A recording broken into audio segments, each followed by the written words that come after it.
check. Check, check, check, check. 1, 2, check 1, 2. Check 1, 2, 3, 4. Craig, our GM, hates when I do that on the air. Check 1, 2. Check 1, 2. There's Justin. Now, I do that for you, Justin, because I know it drives you crazy back there, the bus. Great to have everybody here today. What a beautiful day. Crazy day. If you're a Razorback fan, it is what it is. And holy cow, what a 24 hours, 36 hours. But I was telling Craig James, you know, since I've been doing work for the Buzz and KTV, we've been through this 4 times.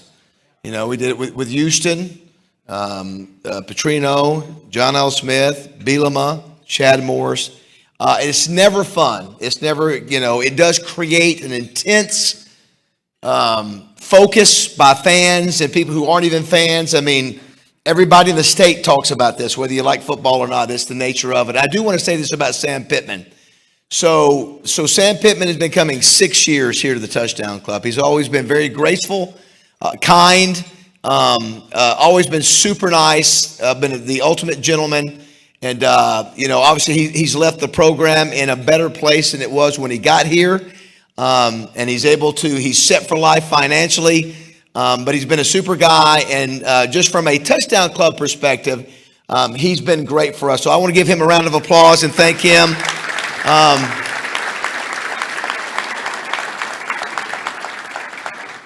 So I just wish the radio business was like the coaching business, Craig.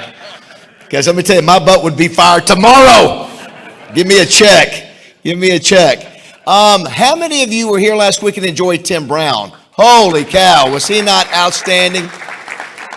Tim was also in Fayetteville with Coach Holtz and got a chance to watch that the Notre Dame win. That was not much of a game for unless you're a Notre Dame fan, but it was great to have Tim. He was great. What a class act he was. Butch Jones next week. Rex, you know, ASU is struggling. They've lost 4 in a row. So they're struggling. They're on the ropes too. So we'll have Butch in next week. I was telling Craig, Kelly Finglass, I will tell you, it is sold out. Kelly Finglass is sold out. And it will be one of those meetings where we'll have a lot of people who are not Touchdown Club members. And that's why we warned you to try to get your tickets now. We just couldn't wait. We just didn't want to wait. In case you didn't want to buy your tickets, there are people that did want to buy it. I know, Heather, we've got the cover story coming out on Kelly Finglass.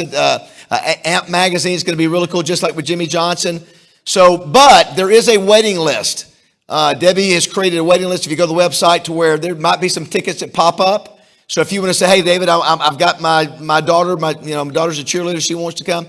We might be able to squeeze folks in. And those meetings will be Kelly Finglass and Holly Rowe will be at the Marriott. The next 2 weeks with Butch Jones and Nathan from UCA will be here in this room. So anyway, it's going to be a crazy next few weeks, but we're glad you're here. Let's go ahead and draw the pop-up winners here. All right, I remember this guy right here. Here we go. Watch out, 32. Watch out, 32. He looked at me and he said, I thought you played linebacker. I know, it's bad. All right, for our pop-up, thanks to Rockstar Passes, Brad and Joy, the winner. I love it. God bless. Craig James 32 041836 041836 041836. Do we have a winner? I pulled some more to get Roger. No, going once, going twice. All right, I was ready. I was prepared. Here we go. There are some SMU fans here, Craig. 041833. 041833.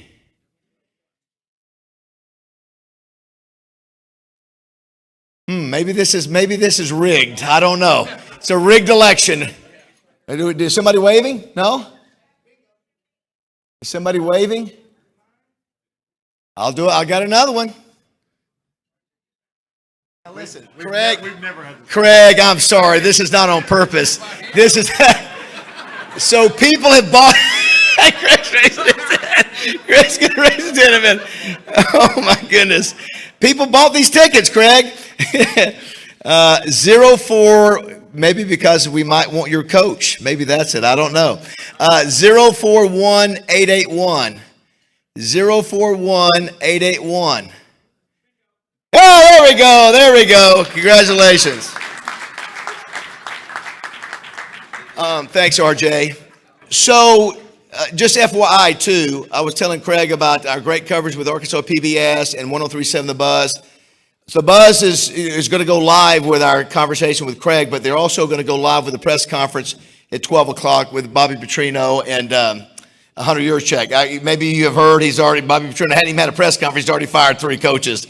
Wow. So it's moving. It's moving on the hill. So I think we need some prayer. And so I have prayed. I have prayed over the weekend that our man giving the prayer will have nothing but beautiful words to say about our guest.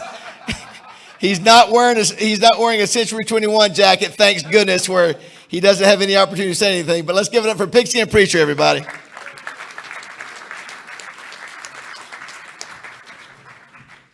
Craig, I like your coat a lot. It's very nice.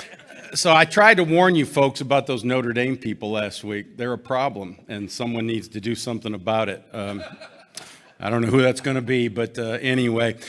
Our speaker today is one of the legends of football. He was part of one of the great running back rooms in the history of the sport, and they had the second best nickname of all football nicknames, the Pony Express. Anybody know what the first best nickname is? The Four Horsemen. Again, Notre Dame, which is what it is. But Craig, this is for you. This is from the American author Bret Hart, and he's writing about those brave Pony Express men. In times of adventure, of battle and song, when the heralds of victory galloped along, they spurred their faint steeds, lest the tidings too late might change a day's fortune, a throne or a state. Though theirs was all honor and glory no less, and his the bold knight of the Pony Express. No corselet, no visor, nor helmet he wears, no war-stirring trumpet or banner he bears, but pressing the sinewy flanks of his steed, behold the fond missives that bid him Godspeed. Some ride for ambition, for glory or less. $5 an ounce, asked the Pony Express. Trip lightly, just out of the town, then canter and canter or upland and down, then trot, pony, trot over upland and hill, then gallop, boy, gallop, and galloping still, till the ring of each horse hoof, as forward ye press, is lost in the track of the Pony Express. By marshes and meadow, by river and lake, by upland and lowland, by forest and brake, by dell and by canyon, by bog and by fen, by dingle and hollow, by cliff and by glen, by prairie and desert and vast wilderness, at morn, noon, and evening, Godspeed the Express. Salute, my brother. Let's pray together. Father, we're thankful for the gathering here. We're thankful for the food and for the health that we enjoy. Father, we're thankful for David and his team that do such a great job. We're thankful for our speaker, and we pray that you be with Craig and his good family and bless them in the days ahead. Father, be with the folks on the Hill that will be making decisions today, in the rest of the week, the rest of the year. And Father, give them wisdom and give them insight so they can bring some winning football back to this great state. In Jesus' name we pray. Amen. Wow. Hey, Craig, you're not getting that prayer at the Dallas Touchdown Club, buddy. No way. Couple things here before we get to our sponsors. I thought it was interesting because of now what's happening with this discussion of the coaching search. Some will remember, how many of you were here, the meeting, how many years ago was it? What is it? 2019. 6 years ago. Craig, I'd invited Bobby Petrino, thanks to Frank Fletcher. Would you like to come back for the first time and speak to the people of Arkansas since the incident? And he did. And Anita, I think we had this clip. If you weren't there, this is sort of what transpired for about 60 seconds. About coming here, I immediately shocked Frank when he called me, and I said, yeah, I'd love to. And I've had a lot of people ask me, about it, but I wanted to be able to come here and apologize to everybody, the fans, the players, and truly tell you how sorry I am for the way it ended. But I also wanted to come here to thank you for everything that people in this room and in the state did for me and my family. You were great to us.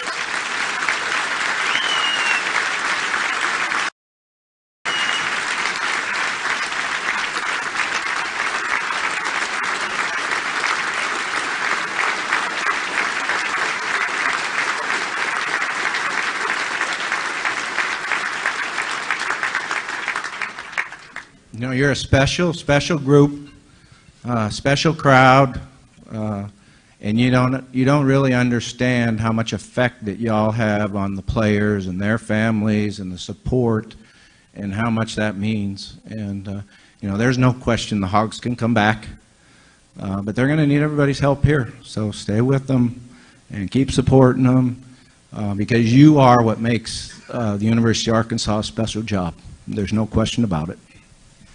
How much would you have bet that Coach Petrino would not be the head football coach, even if with an interim, 6 years from that date? Wow, that is remarkable. And along the same line, since we're talking about coaching searches, Craig, this is the place to be when it comes to talking about potential coaches. Anita, this was our buddy John Gruden when he was here a few years ago. Let's see what John had to say about Simmons Bank and maybe coaching in college one of these days. I was concerned about being a college coach because I would have you on the death penalty probation within 6 months. But now that you're paying players, and I know a bank with $27 billion, I'd love to have the Arkansas job. Oh, yeah. Oh my gosh, that John Gruden, he's one of a kind. That would be Simmons Bank, of course, our sponsor. So everything comes through the Touchdown Club, right? That's the way it goes. Thanks, Chris, for the assistance on that. Hey, I want to remind everybody, if you can, mute your phones. I know there's been a few complaints about that, phones going off through the meeting. So just if you can, just mute it and tell everybody they can go to lrtouchdown.com, Facebook, Twitter pages, 1037 The Buzz, Touchdown Club YouTube page, Arkansas PBS Live, and watch on there. I do want to thank everybody who's a member. If you're not a member, please sign up. Every little bit helps towards being able to pay for all of our great speakers coming in. Do want to thank all of our great sponsors, our presenting sponsor, Simmons Bank. Craig, our presenting sponsor, is 122 years old. So proud. That was what John Gruden was talking about. Don't forget the Simmons Bank Championship, presented by Stevens at Pleasant Valley Country Club, October 20th to the 26th. Make plans to be there. Also want to thank Stevens. I had Kevin Scanlon on the show today. What a class act he is. Boy, they need people like Kevin Scanlon and Houston Nutt involved with this athletic program. But Kevin was great, one of the great representatives of Stevens. We appreciate their support. Crane Automotive, 6,000 cars available, 1,200 employees, 19 dealerships. We appreciate the Crane family and their support of the Touchdown Club all these years. Wright, Lindsay, and Jennings, 125 years. Craig, isn't that amazing? About a bank, 122. Wright, Lindsay, and Jennings, 125 years. I was telling Craig that Wright, Lindsay, and Jennings, they specialize in NIL contracts and all those kind of things for players. We've got Collins Hickman, who is one of their experts in NIL contracts, compliance, and negotiations. And Craig, I know you're happy to see, we've got a commit to SMU. His name is Evan Goodwin. From Bauxite. He's here with his parents, Holly and Christian. I'm going to ask him to stand up. He doesn't have to. You can almost see how big he is. He's 6'7", 340 pounds. Let's give it up for Evan Goodwin.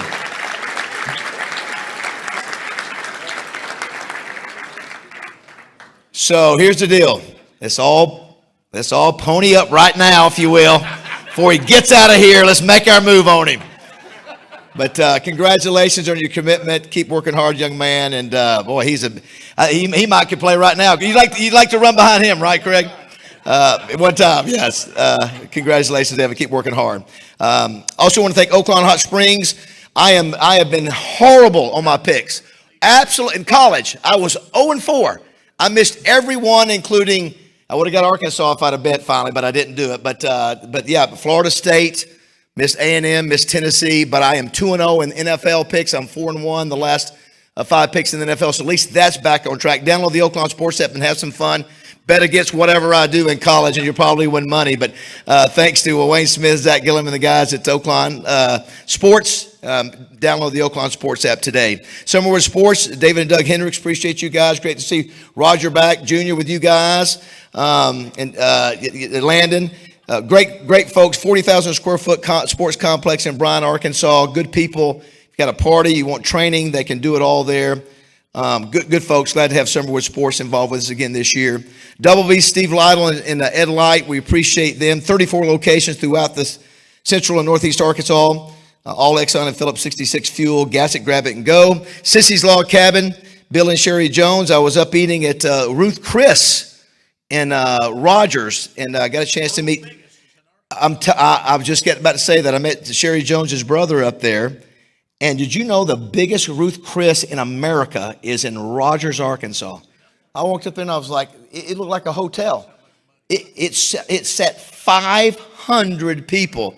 Anyway, just a small world there, but appreciate Sissy's Log Cabin, their support. 54 years they've been in business. Roller Funeral Homes, Renata Jenkins, great to see you, Renata, as always. Great to have you as always, and your amazing staff. What a great team you have at Roller Funeral Homes. Hatcher Agency, we got Lane married off this weekend.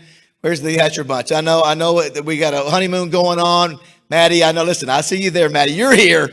Well, your brother may be honeymooning, but it looks like a beautiful wedding. Congratulations. And Greg's up in Northwest Arkansas, but appreciate the Hatcher Agency and Hatcher Capital Investments. And it's also Twin City Limo who helped pick up Craig today. Appreciate all that they do and all the Hatchers do.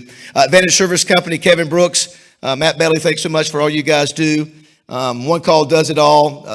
HVAC, electrical needs, you name it. 35 years they've been in the business. All licensed technicians. Give them a call, 501 call. Simmons Bank Arena, where's Michael Marion? You're very happy today. Even though, listen, Mississippi State almost was 5-0 this weekend. How about that? Almost beating Tennessee, so congratulations, Mike. And you got the Jonas Brothers were announced this morning. They will be playing December night. Tickets go on sale this Thursday at 10 a.m. Pulaski County Farm Bureau, Todd Dennis, Stephen Reichert. Thanks so much, guys. Appreciate your support of the Touchdown Club. War Memorial Stadium, 76 years for the grand old lady, John Latch and Mark Pike. Appreciate you guys. Kevin Crass, Shay Lewis. Thanks so much. Our media sponsors, the Arkansas Democrat Gazette. Wally Hall and Amanda Copley will be introducing our All-Arkansas Preps Player of the Week, and RJ said it may be. We've had just the gaudiest numbers. We may have the gaudiest numbers this week of the year. 103.7 The Buzz, thanks so much. I mentioned my buddy Roger, right-hand man Roger, been doing radio with him for almost 2 decades, and Justin and DJ are out there doing live right now, their show, 103.7 The Buzz, thanks to them.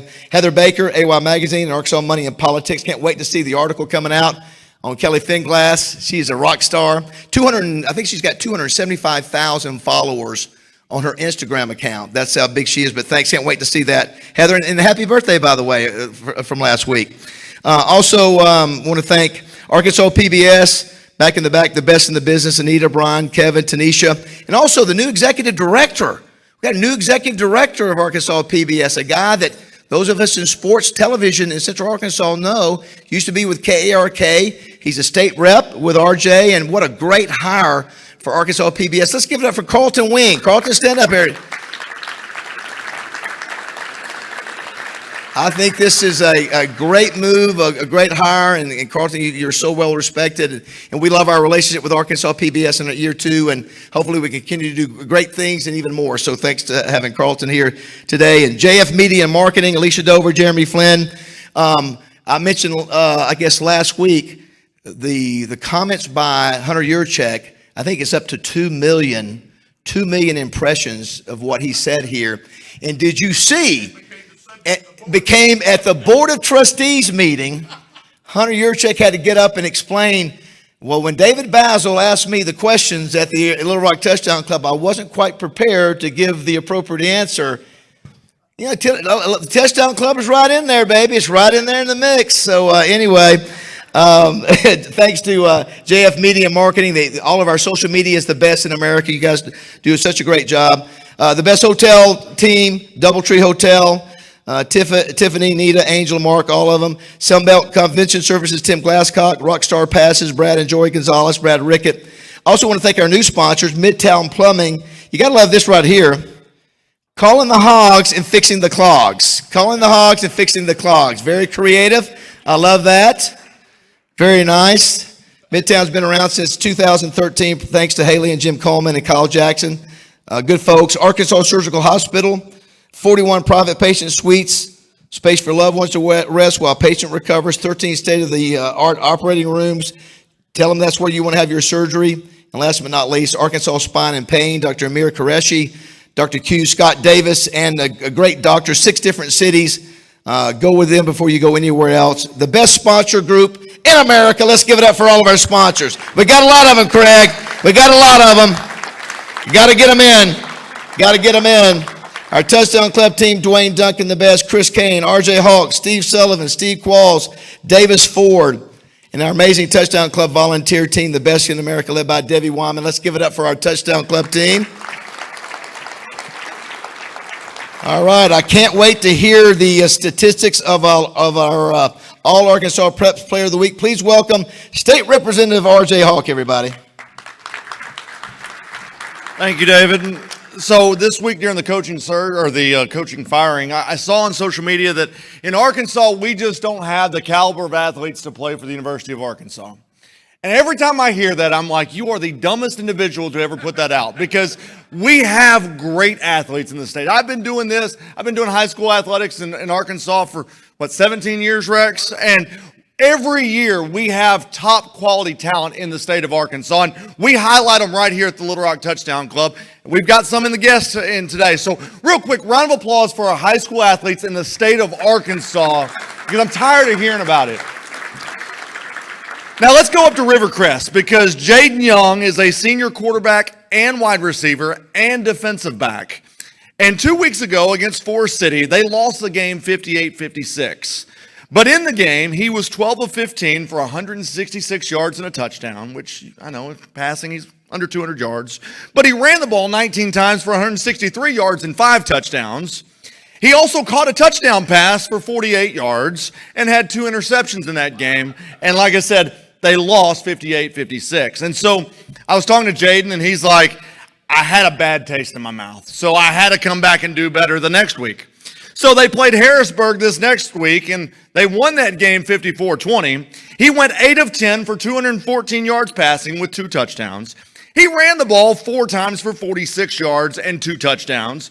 He caught 2 passes for 99 yards and 2 touchdowns, and he had an interception in the ball game, and they won the game 54-20. So in 2 weeks, he has totaled 736 yards of offense with 12 touchdowns and 3 interceptions in 2 weeks. His parents, Kamisha and Jarrell, are here. Your All Arkansas Preps Player of the Week is Jaden Young from Rivercrest.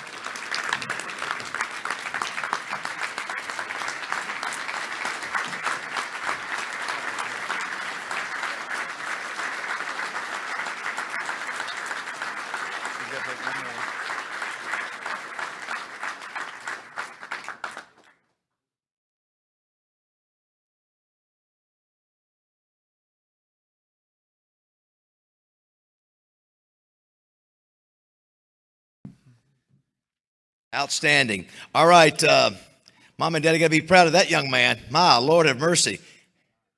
Well done. All right, Rex, I hope that you'll spend exactly 2 seconds on the Arkansas-Notre Dame game. Give it up for Rex Nelson for our weekend recap, everybody. Well, most of these people were here last week, and you remember what I said last week, right? David had appointed me as the minister of positivity. Y'all were down in the dumps about that Memphis loss, so I was going to be the minister of positivity. Remember what I told you, I'm going to remain positive at all times. David, I resign. Just the facts, baby. Just the facts.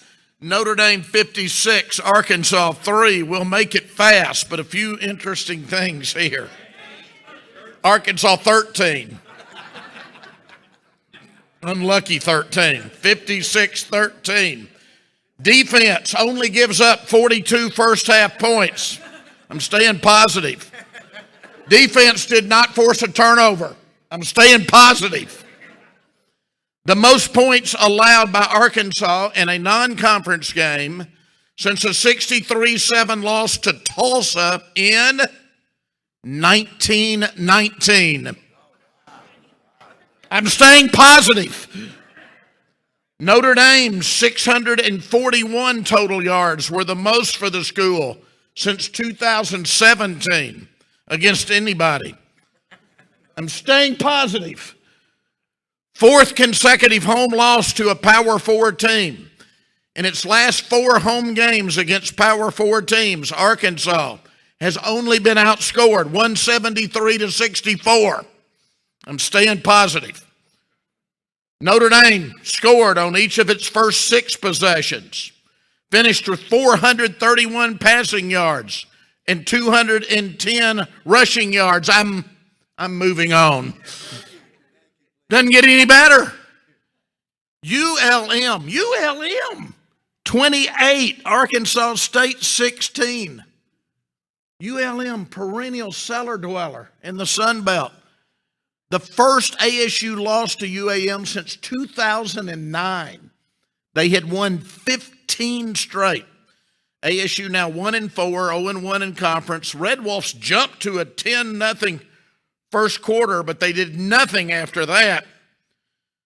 217 of the Warhawks' 392 yards came on the ground. Very little rushing defense for the Red Wolves. So I'm moving on.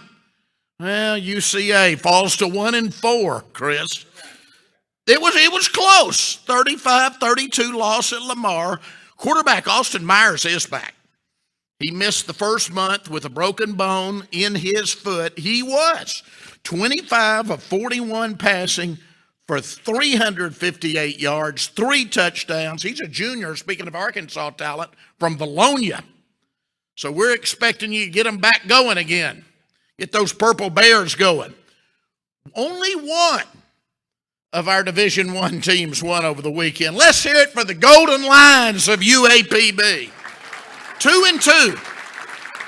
After a 24-20 win over winless Alcorn State, Southern Heritage Classic at Memphis.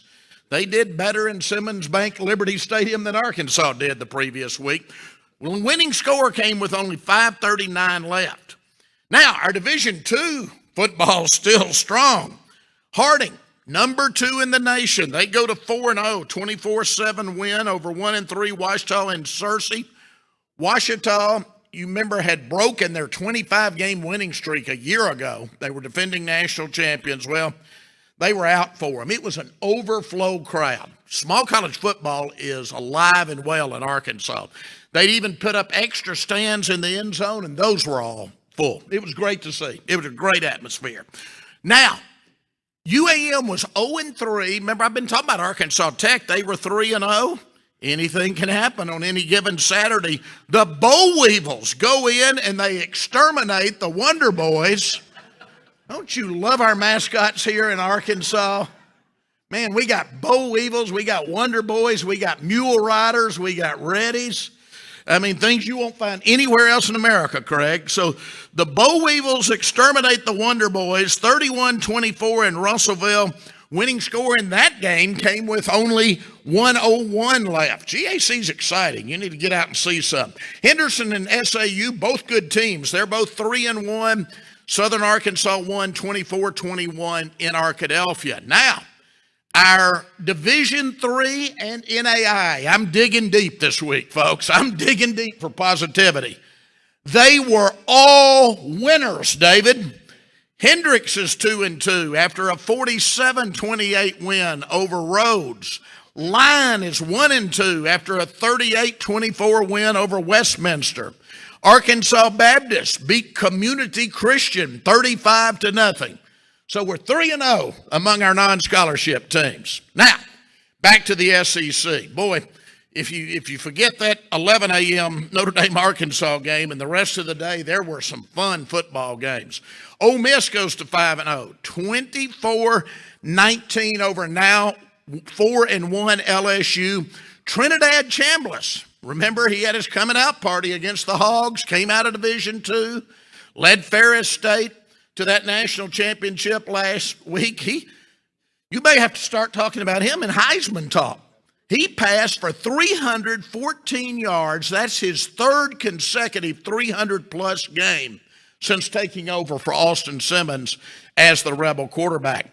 Alabama, 3-1, 1-0 in conference. Georgia, 3-1, 1-1 now after Alabama's 24-21 win that ended Georgia's home winning streak between the hedges at 33 games. They had not lost a home game until Saturday in 6 years. at Georgia. The Aggies are undefeated, 4-0, 1-0 in conference. Auburn's 3-2, 0-2 in the SEC, as A&M wins a close game, 16-10. The Aggies are 4-0 for the first time since 2016, so it's been 9 years. And as David mentioned, Mississippi State gave all Tennessee could handle before Tennessee wins in overtime, 41-34, Tennessee 4-1, 1-1 in conference. Mississippi State 4-1, 0-1 in conference. And how about Vanderbilt? Vanderbilt 5-0 for the first time in 17 years, 55-35 over Utah State. So we end September with 5 undefeated teams overall in the SEC. Ole Miss is 5-0, Vandy's 5-0, Missouri's 5-0, Oklahoma, where Brent Venables was on the hot seat, remember, entering the season, they're 4-0, and Texas A&M is 4-0. This week, conference play, Kentucky at Georgia, Texas at Florida, Vanderbilt, that could be interesting, at Alabama, and Mississippi State at Texas A&M. Go beat those Aggies, Michael. Now, AP poll continue to be dominated by SEC teams. They got 10 of them still in there. Ole Miss all the way up to number 4 now. Oklahoma, number 5. Texas A&M, number 6. Texas, number 9. Alabama, number 10. Georgia, number 12. LSU, number 13. Tennessee, number 15. Vanderbilt, number 16. And Missouri, number 19. Hogs thankfully have Saturday off. That means some of you people won't be so grumpy when I walk in here next Monday. That's a great thing. But guess what we have? We have a buffet of football, Craig, in this state in front of them. We've got Texas State at ASU. We've got Utah Tech at UCA. We've got East Central Oklahoma at Harding. We've got Oklahoma Baptist at Ouachita, OBU versus OBU. We've got Southeastern Oklahoma at Arkansas Tech. We've got Southern Nazarene at UAM. Now, what this means, Craig, is that these people have 6 different towns to choose from. Games in Jonesboro, Conway, Searcy, Arkadelphia, Russellville, and Monticello. You know what that means for them?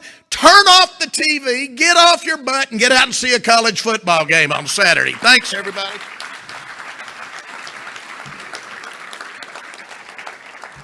Nice use there, Rex, a buffet of something you and I know very well the last few years. So well done.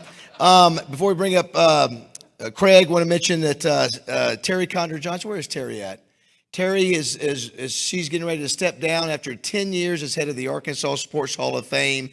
She's here with Stephen Riffle, who is the new executive director. Let's give a round of applause to Stephen Riffle, the new director.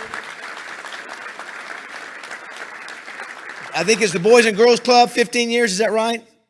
15 years. Let's give a round of applause for Terry Condor Johnson for doing a great job for the last decade. Thank you, Terry. Outstanding. Thank you. And tomorrow, everybody calls her Mama B. It's my mom, Craig. Mom, stand up. Tomorrow is her birthday. It's a very special number. It's 8. She's officially 8 decades old. So let's sing her happy birthday to Mama B. Happy birthday to you. Happy birthday to you. Happy birthday, Mama B. Happy birthday to you. All right, there she goes. She's something. I'm #blessed to have her here in Little Rock and have her at the Touchdown Club every Monday, and love her very much. Thank you, Mother. All right. Want you to see Steve Sullivan's introduction of Craig James.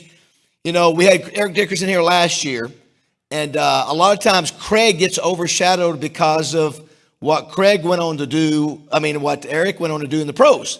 One of the greatest to ever play the game in the NFL level. But I want you to listen to all the achievements and watch the film of the speed of Craig James. Because I remember preparing for him as a player, it wasn't just Eric Dickerson we needed to be aware of, it was Craig James. Let's take a look at the tape. The pride of Houston's Stratford High School, Craig broke the Texas 4A rushing record with 2,411 yards as a senior. Then it was on to SMU, where he was part of the most famed duo in college football history. He and Eric Dickerson were the Pony Express. Both did amazing things in their time at SMU. As a freshman, James outrushed Dickerson and was the Southwest Conference's Offensive Newcomer of the Year. Craig was a three-time first-team All-Southwest Conference selection, rushing for 2,469 yards. The highlight of Craig's pro career? 1985 with the Patriots when he rushed for 1,227 yards. Craig is also an accomplished broadcaster and a punter. He was sixth in the nation in punting in 1982. Please welcome a one-of-a-kind running back, part of the one and only Pony Express, Craig James.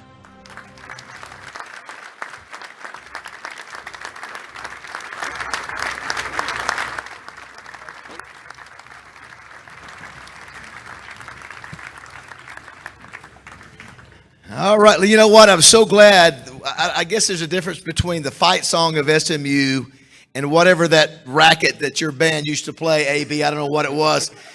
I would be on the field and all the band would play. The whole entire game was, and then when the play would get ready, to start, it go, and then the play was over. Oh my gosh, it was just maddening. But now, as a player on our team, we never really even heard the band. He's over there playing defense. We're beating their fannies, so he's listening to the band.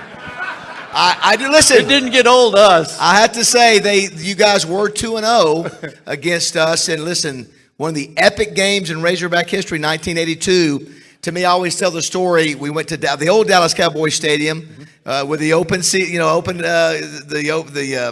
in the ceiling, and we had about 30,000 fans. You guys had about 30,000 fans. I think you guys were either number 2, and I think we were number 3. We had the number 1 defense with Billy Ray Smith. I mean, we were loaded on Gary Anderson, Steve Court. You guys obviously had Lance McElhaney, had you and Eric and Michael Carter.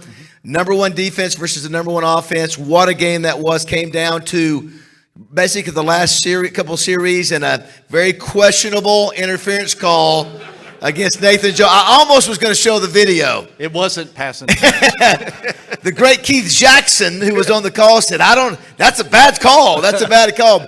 But listen, those were some great wars back then. Coach Holtz was the coach for us, and you guys had, it was Meyer at the time, right? Yeah, we had Meyer. Years later, I'm doing college game day, and Lee Corso and Fowler and I are on the sidelines doing an Iron Bowl. And the atmosphere was electric. It was awesome. And I remember sitting there saying to myself, man, it would have been really cool to play in this. We did. The Southwest Conference was the SEC before the SEC. And it was just all the great players in this region stayed around and we played, and it was highly competitive. Yeah, it was a close game in '81 in Fayetteville. And actually, I was involved in the play. Funny story, true story. I was a freshman linebacker, number 2. I was a backup linebacker, so I played on all the special teams. And the guy who was doing it was punt block. It was a punt block. And the guy that was in front of me was hurt the whole week. So I practiced at that punt block position. And when you don't practice, you don't play in the game. So sure enough, it came down to the fourth quarter. We called a punt block. I went in there because I practiced all week. And guess who was lined up beside me? The guy who had not practiced all week. He thought he was in there, called a penalty. You were punting at the time, gave you guys the ball back, and you ended up winning the game. Coach, I remember Coach Turner was chewing me out on the sideline. I said, Coach, I practiced all week. But remember it's that? the little things. It's the little things. The little details. And that's why Lou Holtz was such a great coach. And I was blessed to have been able to work a few years broadcasting with Lou in New York at CBS and remain friends. And the guy just was relentless about doing the little things. Yeah. And games like that, it matters. Wanted to, before we sort of talk about, what's, your life and your career, obviously Sam Pittman, right now there's a press conference going on with Hunter Yurachek and Bobby Petrino. You follow college football even though you're not doing media anymore. Your thoughts on Sam Pittman, the Razorback football program as it is now? Man, so since this happened yesterday, knowing I'd be here with you guys today, I've really tried to pay attention to this specific situation. For years, I covered college football and got a chance to see all behind the scenes of the coaches and what it took to motivate and coach players. 2 years ago, Rhett Lashley, when he went to SMU, invited me to come in and to be a part of the team. And I started going to practices and player meetings, coaches meetings, and I had a chance to get to know the culture of today's players and how different it is. Sam Pittman's a good football coach. You know, Kirby Smart's 1-7 against Alabama, but, you know, he's still a good football coach. Bill Belichick, he won Super Bowls, but now he's got 70 new players in a locker room in North Carolina. He's trying to convince them to be a good football team, that you care about each other. SMU's 2-2 this year. We're trying to convince those new 40 players that came into that locker room that you have to be good. So in my mind, today's players, you're going to have them for a year. It's a year-to-year deal. You got to figure out how to make them a team, make it important to them to where they play hard. I will say this, the excellence of play in college football has been elevated at certain programs with this collection through the transfer portal where all these great players are. Oregon, Ohio State, Penn State, their excellence is amazing. It's shining. Whereas you have situations like Florida State last year where they had all those high-rated players. You guys coming in here, big stars on your helmets. You guys are big stars. You got to go play. Football hasn't changed. It's blocking and tackling and hustle. And if you don't do that, you will not win football games. Rhett Lashley is a guy that we all know. He's an Arkansan. I think he was born and raised in Springdale, was on Gus Malzahn's staff, was a Broyles Award finalist for Auburn years ago, so we all know about him. And he's done a great job at SMU. I know that I've seen a lot of lists that say he would be a great target to go after for the head coach of the Razorbacks. What's your thoughts on Rhett? Rhett and Lauren Lashley are wonderful people, and couldn't say enough good things about them just as people, man, just as people. They're awesome people, awesome parents. They're great for the community. SMU loves them. I think Rhett and Lauren, in order to get them, God's going to have to call them and feel led to go wherever that might be. They're comfortable with SMU right now. And I would say this about any school that's trying to. We got, what do you have? Oklahoma State, we got Arkansas, UCLA, Virginia Tech that are out trying to find a new coach. You have to paint the picture. So I'm going to use what I think objectively is a model that worked at least for us at SMU. You have to have a trustee staff with someone making the decision there that says we are going to enhance this academic university called Arkansas through athletics. The investment's going to have to come through these athletes, and it's going to enhance the academic reputation of the school. 65% increase in applications at SMU after the ACC championship game last year. Money well spent. But you got to have an all-in. You have to have a vision as a school. Arkansas, you know, yes, there's money here in Arkansas, but it has to be reappropriated. You have to say and be committed to saying at Arkansas, we're not going to be just great in baseball and in basketball. We're going to be great in football. And whether people like it or not, and I'm all for all the men's and women's sports, football drives the bus. It's the way it is. And it's the TV, it's 85% plus of that revenue comes through football. So whoever the coach is that you go out and try to swoon and sway to come here, you got to convince them there's a plan at Arkansas to compete. I've been an Arkansas fan all my life. I grew up in Houston, Texas. And I watched Arkansas and Texas, and I don't like Texas. I pull for Arkansas every time. And so I understand and know how big Arkansas can be. And so I was pulling for Sam Pittman. I thought he was the guy. It's not just Sam Pittman, though. It's the culture. It's the athletes. It's the way of the world. You know, you were talking, we both were talking before the meeting. You look at a situation like at Texas Tech where you've got a billionaire that goes in and completely tilts everything to where, you know, he took like softball with the measuring stick for softball. Every salary was maybe a couple $100,000. He wants to pay one of his girls $1 million. Is that the kind of model we want to have, Craig? Is that what you think? Or obviously you would like better guardrails to be able to prevent from just going in there and having one donor and just. Why not, though? Why not? I mean, well, we're marketing for a university. And I watched Texas Tech, that $1 million pitcher. Right. She got them to the national championship game against the University of Texas. I watched those 3 games. How much publicity did Texas Tech University receive because of that? In football this year, Cody spent all that money on the football program. They got a great head coach too. But their team is really good. When you watch Texas Tech play right now, offense, defense, special teams, they're good. So I think Joey McGuire has that it factor about him too, where he can go in and relate to these players. Rhett Lashley has that. You got to be able to turn it around. Dabo Swinney hasn't forgotten how to be a great football coach. I was in Charlotte last year and watched him win the ACC championship game. Now all of a sudden he's got a locker room and people are questioning whether Dabo's a good coach. Dabo Swinney is a great football coach. It's just the culture, it can get you or it can hurt you. Do you like the transfer portal? Obviously, the story is that's getting ready to be changed. Yeah. Do you like what that's been the last year or two? Well, certainly here at Arkansas, now that the window's opened up, these players can automatically right now say, I want to transfer. And so they're in the portal. They'll wait, if they're smart, and wait until the portal opens up in December. I think it's good, but they need to refine it and bring it down to where there's one period, a 2-week window maybe in December sometime, where the players have to make a decision, I'm going to stay here or I'm going. And there's freedom and flexibility for a coach, and there should be for a player. I've said this for anybody I talked to that played before the 90s. Statute of limitations has run out for anything you may say today at the Touchdown Club. I've said that to Eric Dickerson. I've said that to Keith Jackson, to Barry Switzer, and others.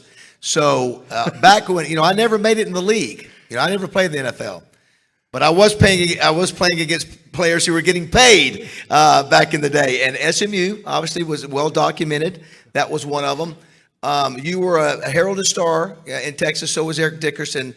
We've seen the 30 for 30. What was that like then? What was that experience like with the money, the way the SMU set that up? Well, as Rex read the Pony Express poem, the only thing I would add to that was Eric had a gold Trans Am and I had a red Porsche.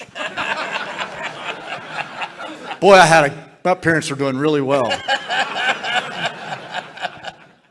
It was an era of when you say at Arkansas they weren't paying players, but I was recruited all over the country, coast to coast. It was going on. Bear Bryant was recruiting me hard, and he said, "Young man, I can't offer you no money, but you ask them boys what they're getting for them tickets." And they'd get 4 tickets, and they go sell them for $1,000 a pop minimum. I got to SMU. I tried to sell 4 tickets. Nobody wanted them. It's been going on forever, and I think it's rightfully so. 98% of you guys will not play in the NFL, and there's nothing wrong with that, Evan. There's nothing wrong with that. So take advantage of the youth right now while you have. Why shouldn't you be compensated when you're 18 to 22? It's work, and in your body and your skills are floating the ships. RG3 built the new stadium on the Brazos River for Baylor. Johnny Manziel did it for Texas A&M. You go school to school and see what the newness with this money has done for the program. So I'm all for the athletes. To be honest, I never had and Eric and I, neither one of us had a life-changing experience with being taken care of at SMU. I never missed a meal, but I didn't have anything that was life-changing. Yeah, he made of course, I'm sure every time he speaks, he made the joke. He said that A&M had given him the car and he didn't have to give it. He didn't give it back. He didn't admit that forever. I know he didn't. Yeah. I mean, forever. He held on to it. I said he didn't give it back. I know what y'all talking about, man. Yeah. So our senior, Eric was about 40 minutes from me. We were both on West Houston.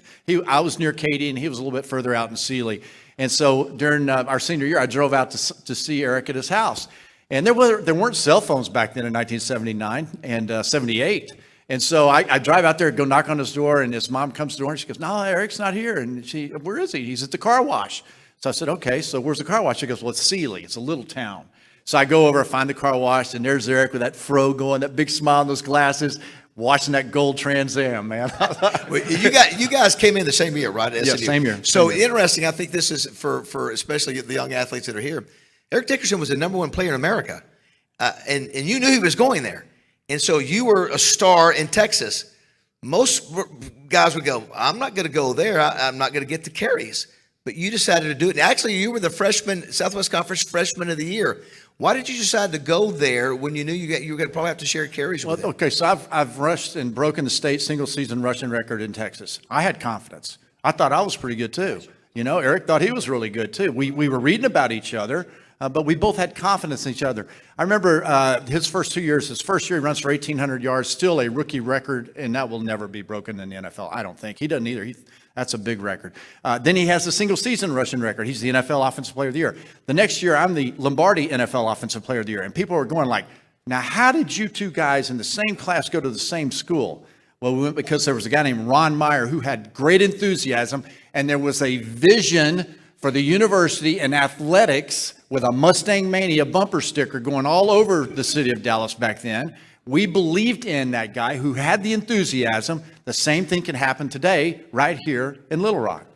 Yeah, and so you guys were. I remember preparing for you guys. There's no drop off. It's a different style of running. I mean, I don't know what your 40 time was. What was your 40 time? I used to try to race Eric. I said, let's go again. And he would beat me by about. I always say this: whoever the fastest guy on the field was, I was just right behind him. Yeah, I never got caught. I got caught one time. You were a burner. I mean, it didn't matter who was in there. Well, it depended on who was chasing me. I didn't have to run that fast from you, man. It was pretty- Hey, Mama B, I took it easy. I didn't let him tackle me.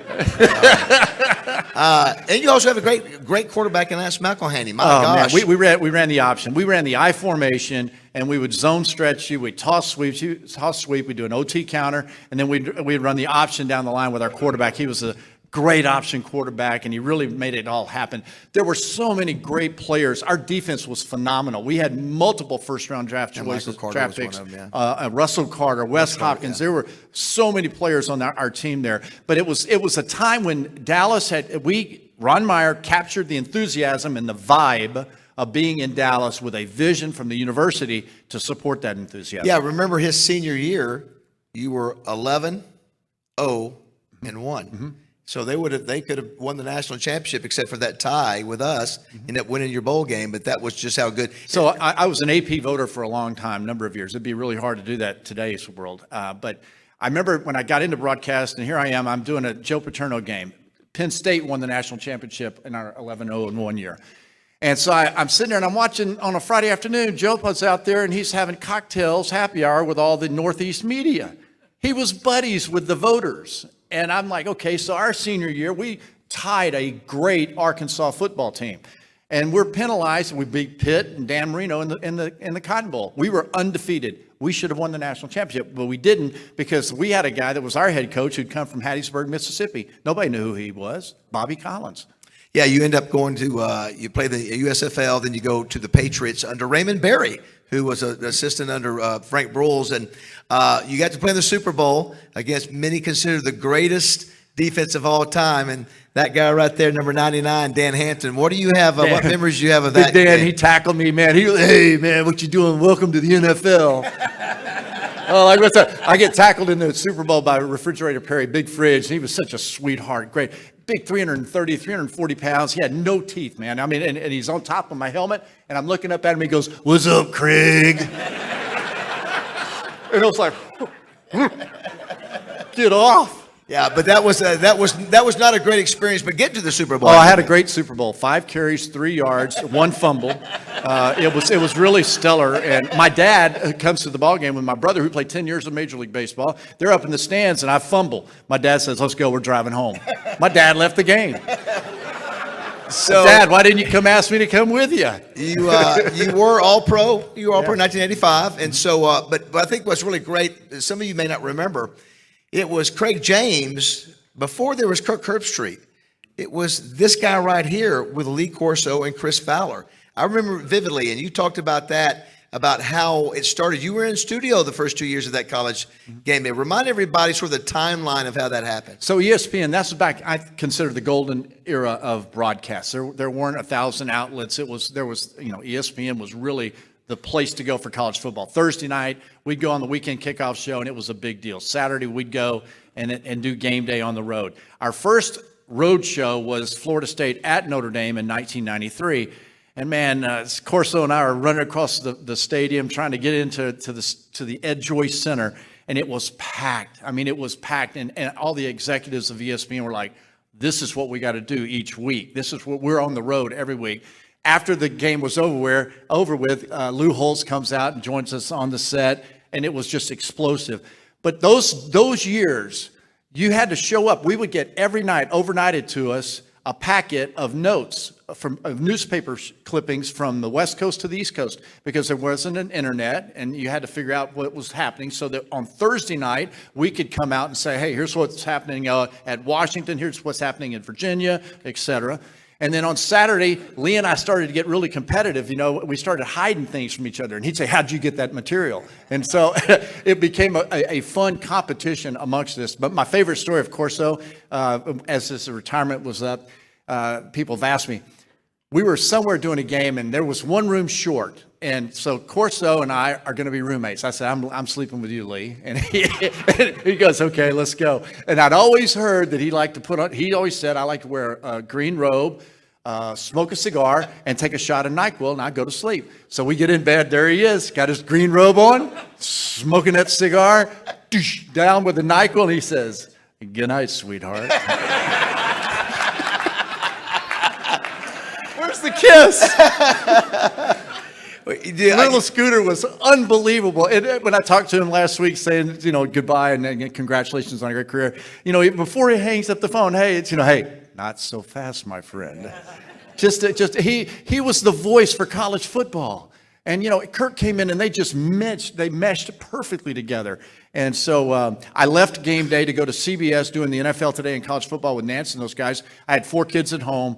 Was really blessed with my work that ESPN was allowing me to do. CBS offered me a job that gave me 2 or 3 days away from home. And I made the decision, I want to be with my kids. And I don't regret that decision at all. Yeah, I remember it vividly. We've had Kirk Herbstreit here, and I think we might even show the video where the first time he came out, he was pouring sweat. He was nervous, and I thought, man, they have, this is not Craig James. And, I mean, did you have any idea, could you have ever imagined that show would be what it is? And Lee Corso, it was before the headgear, that would turn out to what? Did you have any inkling that, wow, this is going to be really big and that Lee's going to be the superstar? Yeah, the last 2 years there when I was with him, we started to get into massive crowds. And you could tell that it was made for TV. And it was put it on the road and the enthusiasm, then the headgear comes along. And all they've done to build that program, it's been really good for college football. Yeah, it's, we can say what we want to about the money and all this, but the ratings are still there. People love to watch college football. And I think it's interesting, too. You made the point back for a lot of us older folks, it used to be you had, like 1 game or 2 games on Saturday. I mean, are you kidding? Every game is on now. Yeah, no, it's a challenge now these guys take their shirts off, they dance on the sets, and they're throwing mud against the wall. They're, clowns. Whoa, hey, it's a shot. They're probably good guys. I know this. When we first started at ESPN, we had to wear a navy blue blazer. And after a few years, I talked them into letting me use a different shade of blue on a navy blue blazer. And we had fun as we needed to, but we were talking. It was not just throwing stuff out there and being a clown. And I think now the clowns kind of draws eyeballs. Yeah, in the game, what do you think about the game from a physical standpoint? There's a lot of talk about CTE and the rules have changed. Are you glad you played in both the NFL and college? Are you glad the way the game of football has changed, or you think maybe we might have gone too far? Today's graduates from college would have a hard time playing in the NFL of my era. It was violent. There was no, you tackle a guy, you can hit a quarterback any way you want to hit the quarterback. There's no defensive player. If you're outside that chalk and you're in the field and you're playing, you're going to get hit. It was violent. Now, I'm not condoning that, and I'm not saying that's great. I think they have improved the game from a safety standpoint, logically safe standards. But football, Doug Flutie and I worked together for a number of years. I played with Doug also in New England. And I used to call him one pass. You threw one pass in your whole life, and everybody knows who you are. The most popular guy that I ever did. I mean, I've been around a lot of stars. No one is more known and noteworthy than Doug Flutie. So, and I would say, Doug, football is football. There's a zone defense. There's the same zones back there. There's a man defense, the same kind of man defense. There's a combo defense over there. There's a block. There's a scoop. There's a combo. It's blocking and tackling. And coaches who get beyond that, I think I call it a squirrely offense when they start, you're going to have to win 45-42. The great football teams in college football, it's 3rd and 1. They put their hand in the dirt and they can get a first down. Last thing before we let you go. So all your accomplishments, you're in real estate now, by the way, too. You've been in real estate for a while in the Dallas area. But you also, I want to welcome you into the world of football awards. Something that I've had a lot of experience with. Tell everybody about your new award. Thank you, brother. Okay, so last year, Eric Dickerson and I, we created the Pony Express Award, and it recognizes the nation's top tandem. It could be 2 corners. It could be a safety in a corner. It could be 2 wide receivers, a quarterback receiver. It could be 2 running backs. It could be 2 offensive linemen. And so it's a we award in a me era, and it's voted on by the players in the country. So I'm so excited about what this does. Eric and I are brothers in Christ. We do believe in Jesus Christ, and we're not afraid of that. And it's not that you can't have to be a believer to win the award, but we also get out there and we share what made us. How can we, in 50 years, have the love that we have for each other and the friendship? It can happen. And so this year's award, you can't figure out who the candidates are until probably October the 1st. Because we don't really know. Your winners last year? Travis Hunter and Shadur Sanders won last year, and obviously they were great players. Do you think there would ever be another duo running back? I guess what would be the closest, off the top of my head, that Reggie Bush, who was the Yeah, there you go. maybe off the top of my head. In today's era, Eric and I talk about how you probably transfer your mindset. That's a good point. Yeah, Penn State has 2 running backs that are really good friends, and they're candidates.